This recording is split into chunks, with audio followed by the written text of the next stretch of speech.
My husband, 38 male, and I, 32 female, have been married for well over 3 years now.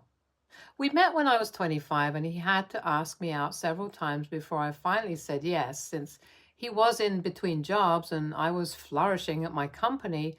So I was kind of hesitant to go out with someone who wasn't stable even after 30. But anyway, we did end up getting married, and I quit my job to help him start his own event management business after our marriage. I was a business major, so I put my skills to use, and I think I played a major role in his success.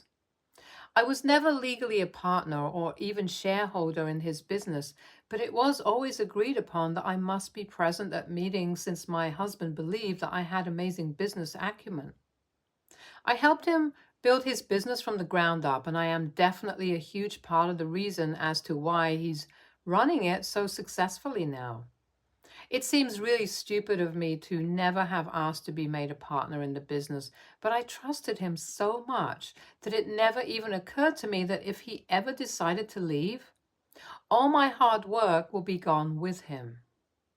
Around 2 weeks ago, I found out that my husband had left me for my sister.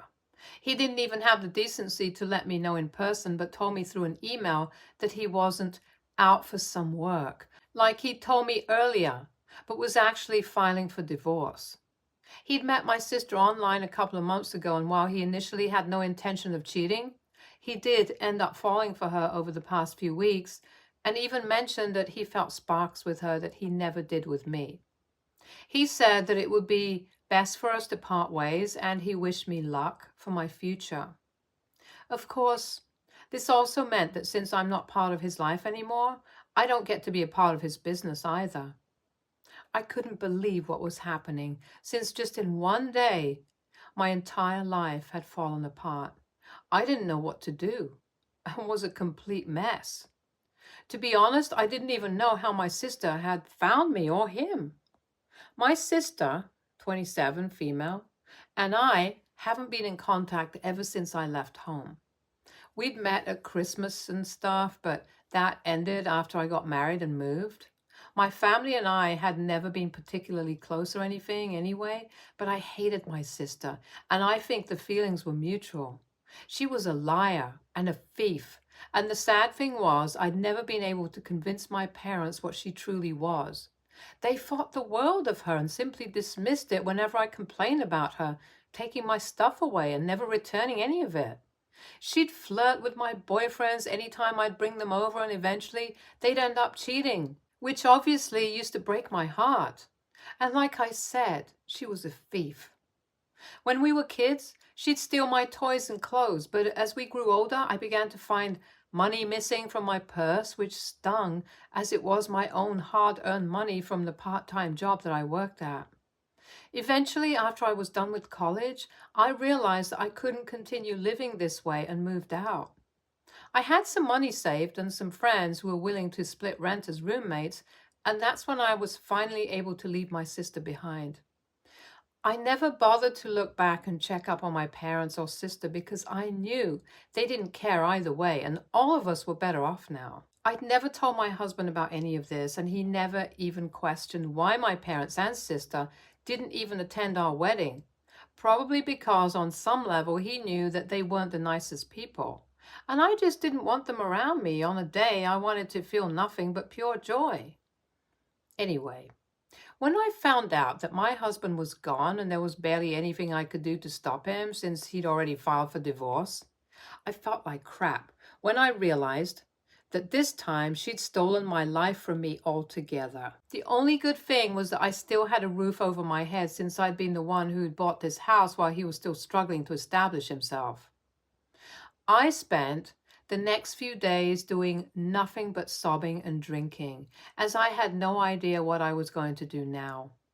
I obviously wasn't going to beg my cheating husband to take me back or whatever, and neither did I have any work at the moment, so I was running out of money as well. I felt like a total fool for letting him use me to run his business without asking for anything in return and working for him, just blindly trusting him. I wanted to numb the pain of losing my marriage and my hard work of all these years, so I shut everyone out for some time before I finally felt like I could come back to the real world. However, today I received several calls from my husband and texts telling me to answer him immediately.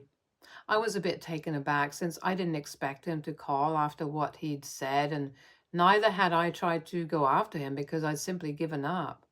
I did call back, and what he told me absolutely blew my mind. After he'd filed for divorce with his lawyer and my sister alongside him, they decided to spend the rest of the day at a nearby hotel, but overnight my sister had gotten him drunk and managed to transfer almost $100,000 to her own account. She told him that she desperately needed the money to pay off some debts or her life would be in danger. All a lie. And he wasn't in his senses either, so he lapped it all up and transferred the money to save her. Now she's nowhere to be found, and he has realized that she'd made a total fool out of him. He wants me to help him track her down somehow and is extremely pissed off by the fact that I didn't warn him about his sister. That got to me, since it was pretty bold of him to blame me for not telling him how my sister was as a person when he was the one who cheated on me.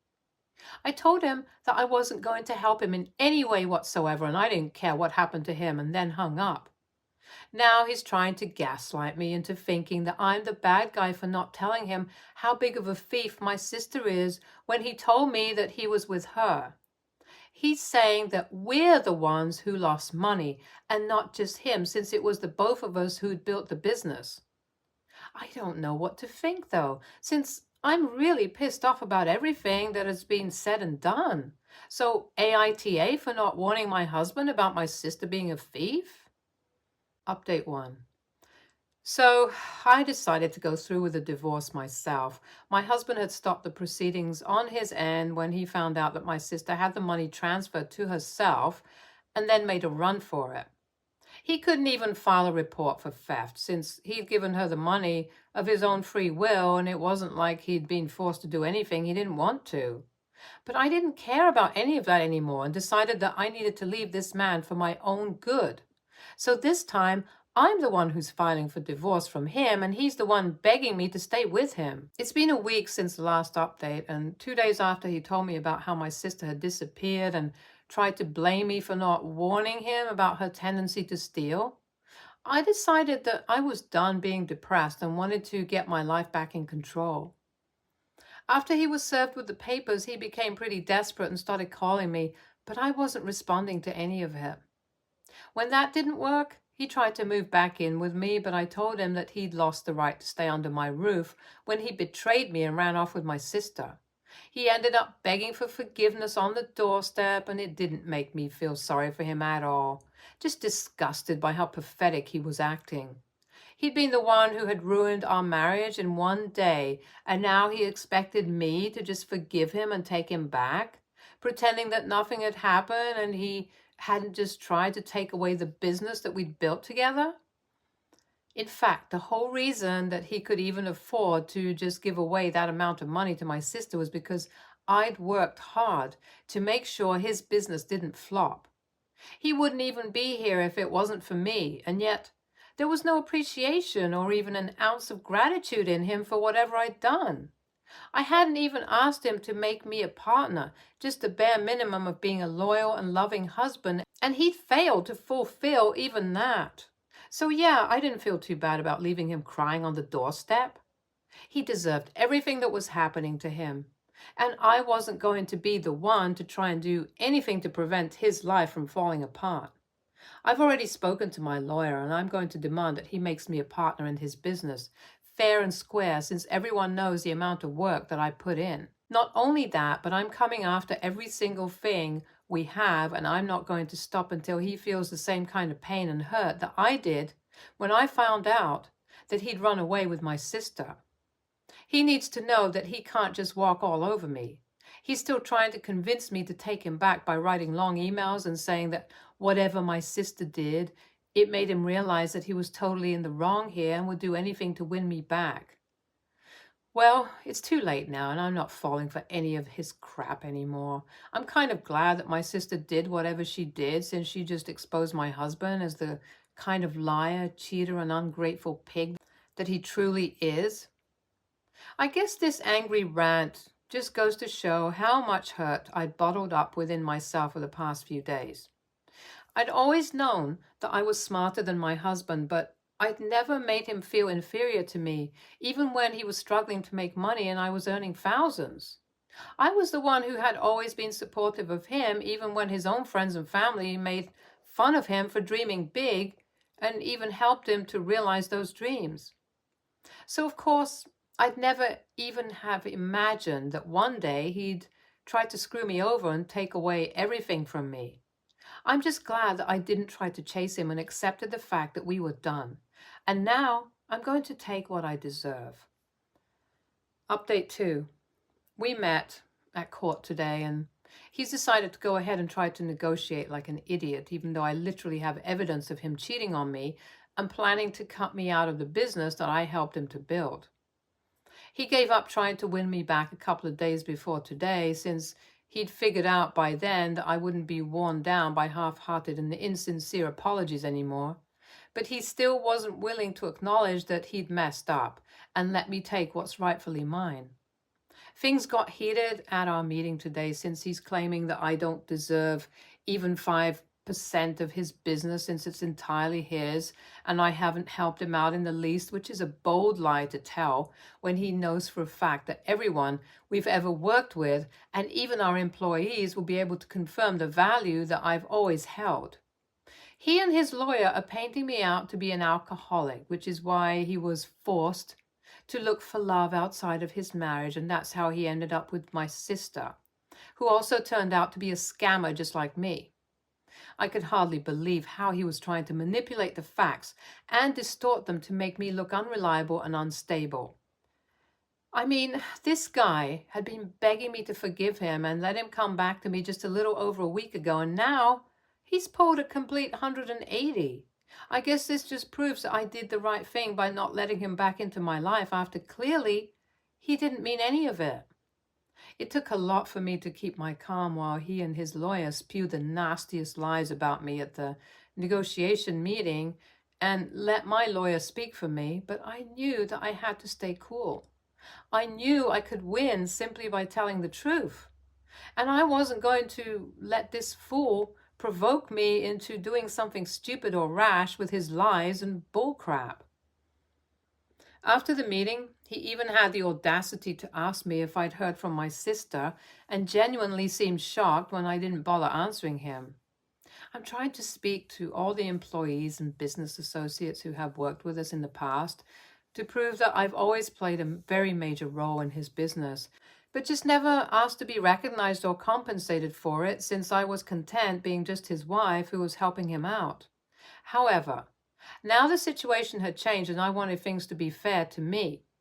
I'm just hoping that all of this pays off and things work out in my favor, since I'm just really stressed out about everything right now. Update 3.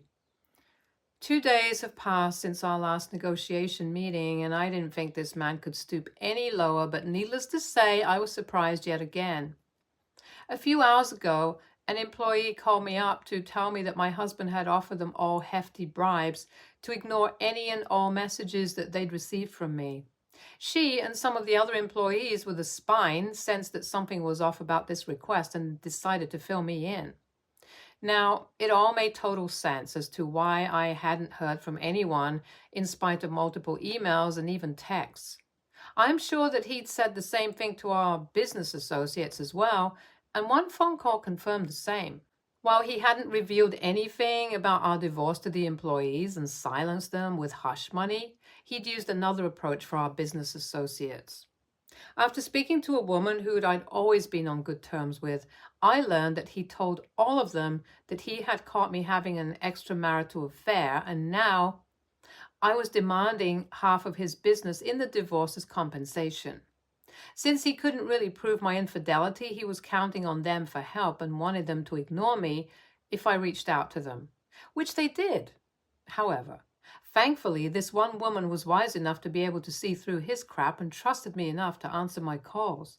She was shocked to find out what had actually happened and told me that I need not worry and that she'd clear things up with everyone else soon enough. I was almost on the verge of breaking down due to frustration, very honestly, since nobody was responding to me and I was completely on my own. But now I'm sure that it's going to change. And after everything that my husband has done in order to buy people out with his lies and bribes, I don't think he stands a chance to get anything out of this divorce. I'm still going to stick to my claims, but if he tries anything funny again, I'm going to ask for all of his other precious assets as well. Over time, he's collected quite a few expensive paintings, sculptures, and watches since he's always been an ardent admirer of everything artsy and rich. He'd tell me about how he'd always wanted to look rich and lead a luxurious lifestyle and was glad that thanks to me, he could finally afford everything that he'd ever wanted as a child. And now, thanks to himself, he'll be losing out on all of it if he dares mess with me again and pull some stupid stunt. I've told the people who've contacted me to let me know what my husband was trying to do behind my back, to send it all to me via email so that I have evidence of him trying to cover up for himself and his lies. He has no way out of this one, that's for sure now. Update 4. Well, there are 2 days to go until our next meeting, and my husband has decided that he's not going to back down without a fight. If that's what he wants, then so be it. Yesterday, after he'd realized that some of his employees had ratted him out, thankfully, he couldn't trace it back to exactly who the employees were, or else he would have fired them for sure. So instead of just letting it go like a normal, sane human being, he decided to double down on his stupidity and made a long post about how I was harassing him for his money. He came up with some sad story to gain some sympathy from everyone and to make me look like a villain, saying that I was a drunkard and was spending his hard-earned money on liquor and shopping every day. He said that I caught him in an affair with my sister, who, as he said earlier, had also turned out to be no less than me and had scammed him out of $100,000. He ended by pleading with everyone to tell me that what I was doing was incredibly messed up and I couldn't just ask to be made partner in his business after everything I'd done to ruin his life. Sadly, some people who didn't know the truth were falling for it as well and were tagging me in the comments to tell me what an awful person I was and how they didn't expect something this low from me. Truth be told, I don't know what exactly this post was supposed to do since I'm still not going to back off. If he thinks that scaring me with the threat of being ostracized by our friends will make me back down and let it go, then he's in for a nasty surprise. I'm not scared of anything at all. Everyone can cut me off if they want to for now, but I know that when the truth is out in the open, it'll be him who will be in trouble and not me. So he can lie all he wants and try to throw dirt on my name, but it's just not going to work and it's not going to scare me one bit. But this stupid move of his did succeed in making me sure that now I can't just have 50%, but I wanted all of it. I don't even feel guilty since he brought this all onto himself. There are just 2 days to go before the meeting, and I'm going to try my very best to make it the final one and force him to settle. I don't want to waste more of my time, very honestly, and I'm running low on my own bank balance as well. Hopefully, I'll be done with all of this pretty soon. Update 5. It's finally over. It's been a while since I've updated you guys on what happened last, but here we finally are. And yes, I own the entirety of the business that he started. He was already fighting a losing battle when I disapproved all his claims of me having an alcohol problem or never having been part of the business at all. And then I brought out all the screenshots of him trying to bribe and manipulate his way into winning by trying to turn everyone against me. He tried to bring up whatever had happened between him and my sister and said that I owed him that money since it was my sister who had stolen it from him. This is probably the only time that I'll ever have something good to say about my horrible, immoral sister. But technically, she was clever enough to avoid doing things in such a way that it could be called stealing. And I used that to my advantage, shamelessly, reminding him that I'd never had anything to do with my sister, and he'd known that right from the beginning. Plus, like I said, he'd given her the money of his own accord. Whether he'd been tricked into it or whatever didn't matter to me, since it wouldn't even have happened had he not cheated on me with my sister, so he had nobody to blame for that situation but himself. Eventually, he couldn't bring up anything else against me and was forced to settle by handing over the business I'd helped build to the person who was actually responsible for its success. And I couldn't be happier about it. After the final meeting, he texted me a long rant about how I'd ruined his life and how he was going to pray that I lose everything, just like he'd lost today. But I didn't let it bother me much and just wished him luck and then blocked him. Last I heard, he'd moved back in with his parents, which is pretty sad for him, but he deserves that. He should just count himself lucky that he's not homeless after everything that has happened. Of course, he continued to talk absolute crap about me for a few hours after the meeting. I posted my side of the story for everyone to see, and I know that nobody's taking him seriously anymore. I'm running the business by myself now, and I'm finding it a lot easier and smoother than earlier, because I guess everything does seem better when you don't have to work alongside an idiot to boost his ego. As for my sister, who started this whole thing, my friends back home told me that she's getting married to some guy she met on her month-long vacation in Europe, which is where I'm guessing all that money went. Good for her. I guess, since she managed to expose my husband's true colors. But whatever. I'm just glad that none of them are in my life anymore, and I'm finally free. Stay tuned for more stories from Argo Relationships.